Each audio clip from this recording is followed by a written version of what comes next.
સાબરકાંઠાના અંતરિયાળ ગામોમાં પાણી માટે ત્રાહિમામ પુકારાયો છે। નલ સે જલ યોજના કાગળ પર સુપરહિટ છે, પરંતુ જમીન પર ફ્લોપ સાબિત થઈ છે। પાણી ન મળતા રોષે ભરાયેલા ગ્રામજનોએ હવે હાઈવેની મુખ્ય પાઇપલાઇન તોડી પાડવાની ચીમકી આપી છે। જોઈએ એક રિપોર્ટ।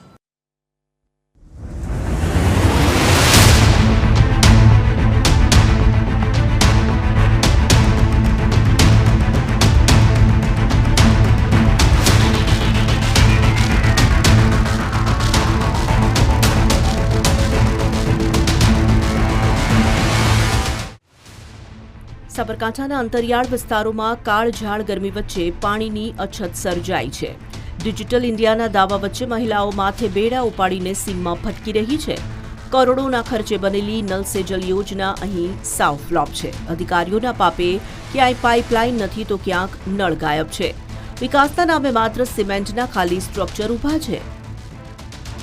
પાણીની સાહેબ ઘણી તકલીફ અમે શીખ જઈએ 1 કિલોમીટર જઈએ 2 કિલોમીટર જઈએ જે પાણી બોર ચાલુ હોય એટલે બધે જઈએ તે પાણી લાવીએ પણ એનામાં એક એવું કે નાનું છોકરું હે તો એટલે બધે દોડી જઈએ એટલામાં તો છોકરું તો નોને તો ઘેર તો રોઈને મરી જાય તો એટલે બેન પાણી લઈ જઈએ અમે આ ઢોલ વગાડીને બધા મીટિંગ કરી ને એવી અમે પ્રસાર કરી હતી। ના કોઈ સરપંચ આવે ને ડેલિકેટ આવે ના ટલીટી આવે એમ કરીને જમતમ કરીને 2 દની લાવા પણ આ 2-3 દના ટેન્કર આવતું પાણી તો બંધ થઈ ગયું।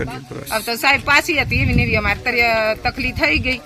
હવે અમારે પાણી ક્યાં લાવીને છોકરો નવરાવનો અમારે નાવાનું કપડો ધોવાનો વાહણ ધોવો કેટલું પાણીની અત્યારે જરૂર પડે।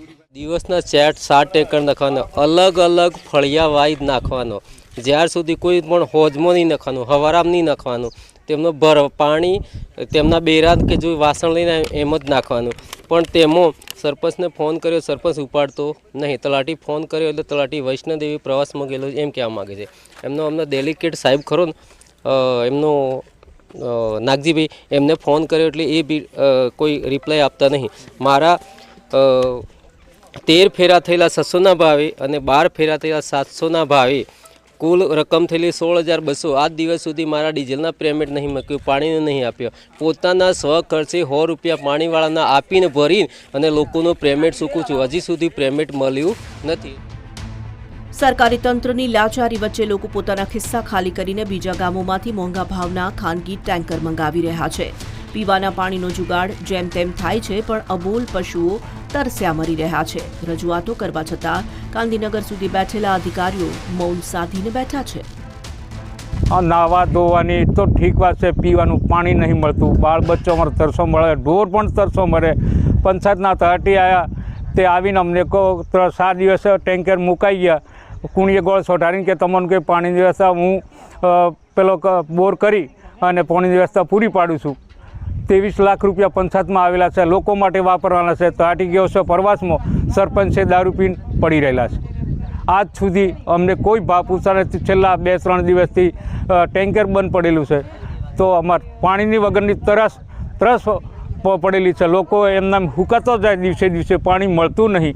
જો આ પાણીની વ્યવસ્થા પૂરી ના થાય તો અંબાજીના હાઈવે ઉપર જે મેઇન લાઇન પાણીની છે એ અમે તોડીશું આ 2-3 દિવસમાં આનો નિર્ણય ના થાય તો।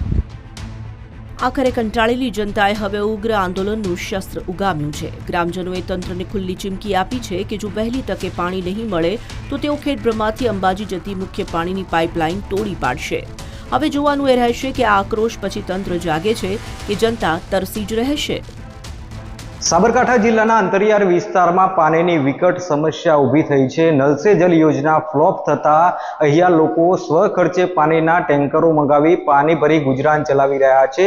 કરોડો રૂપિયાની નલ સે જલ યોજના હતી પરંતુ અત્યારે ત્યાં નર જ જોવા મળતા નથી। સમગ્ર કરોડો રૂપિયાનો જે ખર્ચો કરવામાં આવ્યો યોજના પાછળ તે ફ્લોપ સાબિત થયો છે અને આ અંગે સમગ્ર જવાબદારી સાબરકાંઠા જિલ્લાના જલભવનના અધિકારીઓની છે, પરંતુ જલભવનના અધિકારીઓ આ બાબતે કંઈ જ પણ બોલવા તૈયાર નથી। કરોડોનો ખર્ચો નિષ્ફળ ગયો હોવા છતાં અને લોકોને પાણી મળતું ન હોવા છતાં તેમના પેટમાંથી પાણી પણ હલતું નથી ને તેઓ આ બાબતે કંઈ પણ બોલવા તૈયાર નથી।